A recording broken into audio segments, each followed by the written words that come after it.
What's going on, guys? Welcome back to the channel. So in this video, I am bringing you what, in my opinion, is the best from each of these different lines from Dumont. I've explored the majority, the overwhelming majority of what's available from the house at this point, thanks to the good folks at Perfume Box, which will be linked down below with the discount code.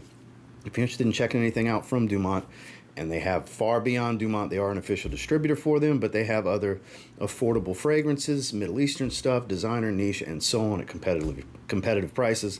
Check them out if you're interested, but if not, definitely check out what I'm feeling are the best of 7 different lines. Now, they got a couple one-offs that I have that aren't included here, but as far as actual individual subsidiary fragrance lines within the brand, I've got what I believe to be the best, which means my favorite, from each of these 7 lines, and I'm going to cover them for you. So again, this is just my opinion.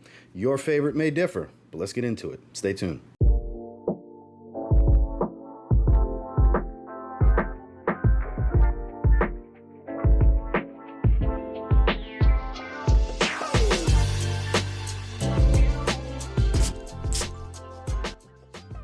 Starting with this particular Ramon Blazar line, which they have more than one Ramon Blazar line, but this is in their Bravanzo line. So the Bravanzo line, there's one in particular that seems like it's the consensus favorite among a lot of people, and I'm right there with them, with Baron. Baron is in the vein of Carlisle, meets a little bit of Herod, that kind of thing going here. Resinous, sweet, a little earthy, musky, fruity. Man, this is good. Way too heavy for the warm weather that I'm experiencing right now. I know it's always comical when I mention that the hot weather I'm in right now when I'm wearing a hoodie in these videos, but I go to the gym in a hoodie. I start my workouts in a hoodie.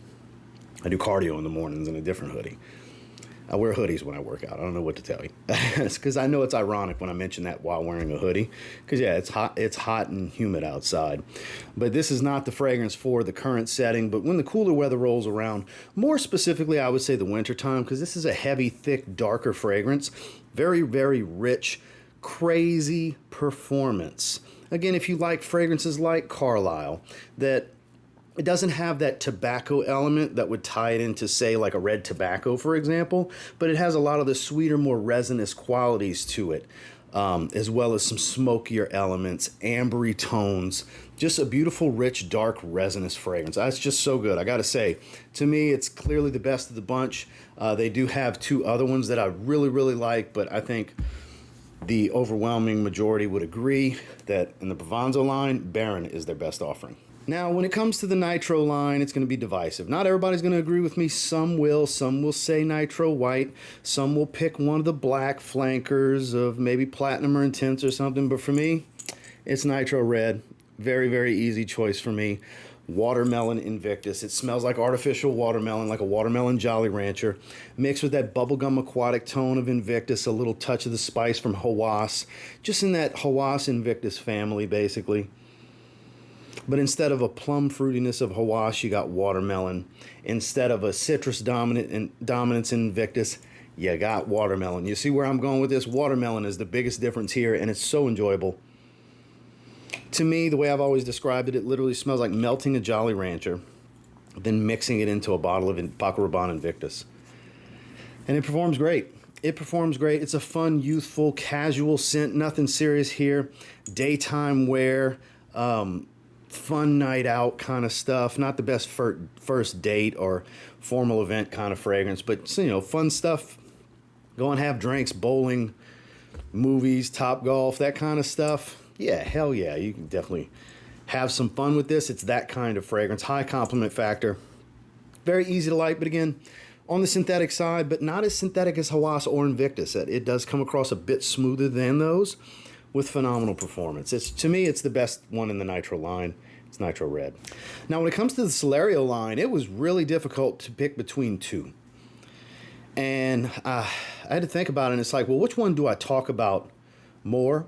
Which one do I get more excited to smell? And believe it or not, it's not Oros, which is in the vein of Invictus. For me, it's Epic, which is a much more fruity dominant twist on Angel Share.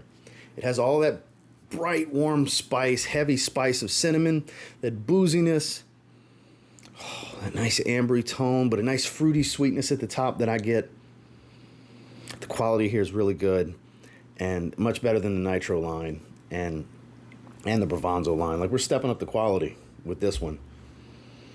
It smells so good. It's crazy strong too. Man, is this a good fragrance. I love the bottles too. The bottles are very unique. Quality build, hefty, good atomizers, but the scent profile. If you like Angel Share and you don't want a far off twist, but you want something, a nuance that's a little, adds a little something extra, and for me, it's the fruitiness up top with this one. You might want to look into this. Yes, you can't go wrong with Oros. It's a beautiful take on Aventus, but you know, you probably have a bunch of other things that smell like Aventus, and you may have a few that smell like Angel Share. Don't get me wrong. This is heavily copied as well, but that fruity nuance is what does it for me.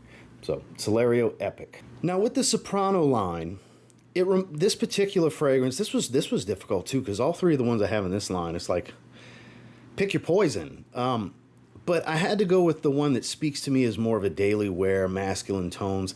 It's kind of like a cross between Lamal meets Nico's Sculpture. Like, I get a bit of that woody orange blossom, slight powdery tone with some of the aromatics and mintiness, and get like the woody facets of Prada Luna Rossa Sport, like kind of in that family, those two families of profiles with Soprano Elite. This is actually very good. For those that don't want the heavy sweet fragrances and want other elements that make for a really good, well-rounded masculine fragrance, you might want to look into this. Another one, all of these great performers. It's so good. It really is. A little touch of fruitiness at the top, but not much. Man, it has kind of that, I hate to say scratchiness of orange blossom, but you know what I'm talking about with the synthetic orange blossom note. Kind of that slight semi-powdery, scratchy. Scratchy is the word that always comes to mind with orange blossom. I don't know why. But if you've smelled orange blossom dominant designers, you know what I'm talking about. Especially stuff like a Nico's Sculpture, for example. But this is actually really good. The woody facet's nice and heavy in this one. It doesn't make it a heavy fragrance, but it's heavily featured, I think is the better thing to say. I would encourage checking this one out if you're looking into the Soprano line. It's Soprano Elite. Now, at the recording of this, I wore this earlier this week. This is hands down my favorite in this Ramon Blazar line. This is called Ambre Rouge #1. The label's a little crooked and had some quality control issues apparently on this one. But this is like Herbapura. And you know how Herbapura has kind of this slight, it's kind of known for this slight like fructis, shampoo and conditioner kind of thing going with the fruitiness? That's not here. I don't get that here. Whereas a lot of other things that smell like Herbapura I still get that. I don't get it here, which makes me like this one even more. It's so delightful. I actually got a compliment at Subway from the lady making my wife's sandwich the other day. She said, "Oh, I could smell you as soon as I came around the corner. This stuff has a great sillage." I had it on for like 5 hours at that point. You don't need a lot of sprays. I had 5 sprays on, which is apparently plenty to get noticed. Fruity, warm and ambery. It's got this warm, fruity, sweet smell to it. Very tropical, playful, perfectly unisex, easygoing. If you like anything about Herbapura, you'll like this. It's not a direct copy. It does lack that element, which I think is for the better.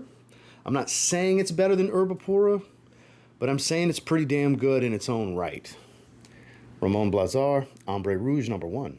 Now, these last two are literally my favorite 2 Dumont fragrances from my favorite 2 Dumont lines. So this, if you've ever tried Electimus Trajan, you'll find Tresador Celestia very familiar. Love the bottle. Here, the oak moss element is heightened because there is oak moss in Trajan, but I get more of it here. So Trajan's DNA is basically a citrus-dominant Baccarat Rouge 540. It's like a fresher, slightly less feminine BR 540. It has that burnt sugar sweetness and all the good stuff, but it's so much fresher, lighter citrus at the top. And again, that oak moss kind of gives it that earthy green facet, a little bit of a woody earthy green facet to kind of ground it. Here, I get more of it than I do in actual Electimus Trajan. So good. A little hint of spice. Oh, it's so good. Great performer, too. This whole line is really good, as is the last one. That whole line is really good, too. But I have distinctive favorites in each. And for me, it's this one. Again, you can't go wrong with this entire line. I believe there's 5 fragrances in the line. All of them are really good. It's a line worth checking out. The Tresador line. The bottles are great. The scent profiles are familiar with their own little twist. And for this one, it's more oak moss. I love the way it smells. Like I said, somewhat more of a citrus, masculine Baccarat Rouge 540. What's not to like? It's Tresador Celestia. And last but not least, the Borouj line. What I think is the bread and butter from Dumont. I think if you're going to buy one fragrance from them, it needs to be something out of this line. They got a lot of hybrids in this line. This one in particular. Now, we talked about Aventus dupes, but this is more like Hachivat with even more oak moss. Like, it's a much more woodsy oak moss than just earthy green and spicy. It gives more of this dry woody facet to it. It is Borouj Spiritus. Love the bottles, love the fragrance, crazy performance, great quality. Big fan. Another line, just like Tresador, you can't go wrong with anything in this line. They even have a fresh, more warm weather appropriate Angel Share that I debated on putting, but this is my favorite Dumont fragrance. I couldn't put anything over it. Gotta love the way this smells. Got all that fruitiness and citrus at the top. It's distinctively Hachivat, but the oak moss is slightly different here. Like, it's, I would say 95%. It's the oak moss is the difference here. This is gorgeous. This is absolutely gorgeous. Super masculine, daily wear kind of stuff. I don't feel like you have to dress it up. Like, for some reason, I feel like you have to with Hachivat. I feel like you can get away with this one in more casual settings and attire. Maybe, I don't know, I feel like I could rock the hoodie that I'm wearing right now. I feel like I could get away with it pretty easily here with this fragrance. I don't think it's too classy for it, but maybe polo shirt and above, you know, not necessarily Oxford and above like I feel with Hachivat itself. But man, explore this line. If you're going to explore one fragrance line from Dumont, let it be this Borouj line. I'm a firm believer, and this is their best work. Every fragrance in this line is there's an argument for it being their best fragrance that they offer from the house. I've got reviews on all of them. Definitely just type in TLTG Dumont and all the videos will come up. But for me, the best in this line and the best from the house is Borouj Spiritus. Well, that's my 7 favorites from 7 different lines within the brand Dumont. I hope you enjoyed this video. Let me know down below in the comments, which ones did you agree with? Which one's a different favorite of yours? Like the Nitro line. I know there's going to be people that are going to say Nitro White. All good. Totally understand. How many of you like, I think it's, I don't want to say the name wrong. Let me just grab it. In the Bravanzo line, Vestige. It smells like Tygar. They got one that smells like Cologne too. Really, really good. This line's really good too. But Baron, I think, is the clear-cut favorite here. But I could go on and on. They really do have a lot of good stuff. They got some stuff that's just pretty good. They got a couple things that are okay, but for the most part from this house, they got a lot of really good fragrance here. I'm very impressed with Dumont as a whole. Again, thank you to Perfume Box for giving me the opportunity to explore this house and to find some stuff that really speaks to me, which is why these 7 are what's in this video. These 7 are my favorites from the house, literally from each of these lines. So thank you guys again for watching. Make sure to like, subscribe, and turn on all notifications so you don't miss any future videos. And I'll catch you on the next one. You have a good one.